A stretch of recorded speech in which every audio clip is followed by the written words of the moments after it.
So when somebody new that wants to get into real estate, what Yeah. are some of the things you'd recommend for them? Read. What kind of book should they read? I hate to say it. We talk about real estate investing, right? Correct. Okay. Well, first thing is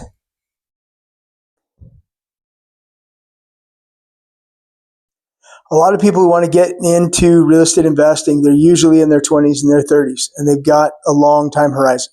It is, they've got to their 50s, 60s before they actually need to use it. And now these are two different things. So one is, okay, I'm going to use real estate investing as my career. That is, I'm going to buy properties that are undervalued and I'm going to flip them, or I'm going to wholesale properties to other people. And therefore I'm going to make money. That's my day job. That's a select group of people. Most people can't do that. They're not wired to do that well. Some people can do it occasionally, or they can do it in certain markets, and then they get bounced out when the market shifts. At least that's what I've seen in my career.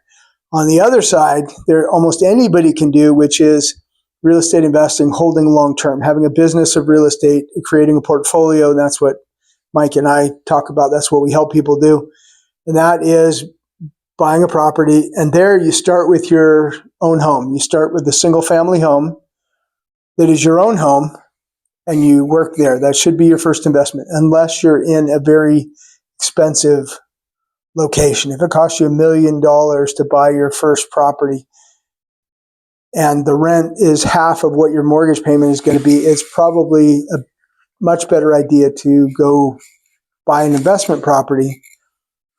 That is, if your rent's going to be $3,000 and your mortgage is going to be $6,000, then rent for $3,000, take the other $3,000 and sock that away, and you could buy a whole nother property that's creating income and generating wealth for you.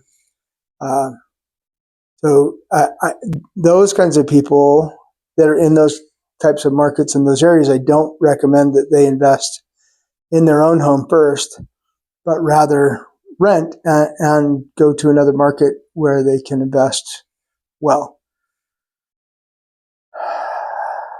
So what should they do? First thing is buy their own property. I know, I'm going all over.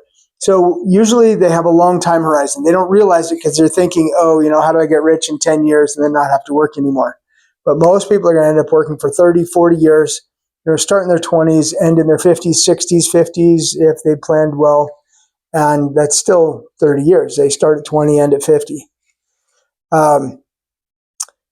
But looking at real estate as a long-term horizon, one of the best things that I've seen is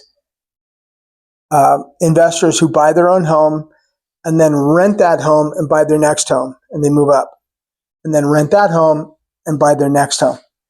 So by the time they get into their 40s, they're maybe on their third home. They still have a career, they have a regular income, and they have 2 other investment properties that they're also paying off at the same time. And in California, that'll easily make you a millionaire, possibly a multi-millionaire in real estate by the time you're in your 50s.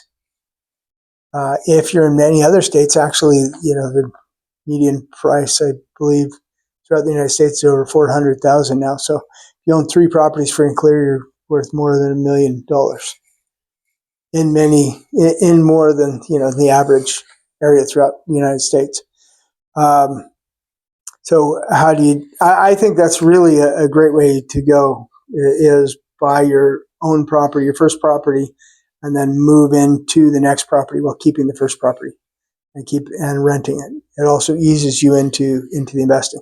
For those who really are into investing and want to do it, my initial hesitation in responding is learn about how to invest and educate yourself, and plan on it taking a couple of years. If you figure you're going to be investing for 30 years, take the first couple of years and educate yourself as much as you can. It can be a very hands-off investing strategy, not the same way as stocks are, where you can't touch it and you can't do anything with it, or retirement funds where you definitely can't touch it. But you do have the ability to change it, but somebody else can manage it, somebody else can take care of it, somebody else can pick up the trash and clean out the toilets and things like that. So in that respect, it can be very hands-off. You don't have to do everything yourself.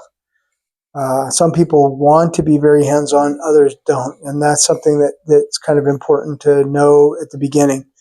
I'm very hands-off, so I've had property.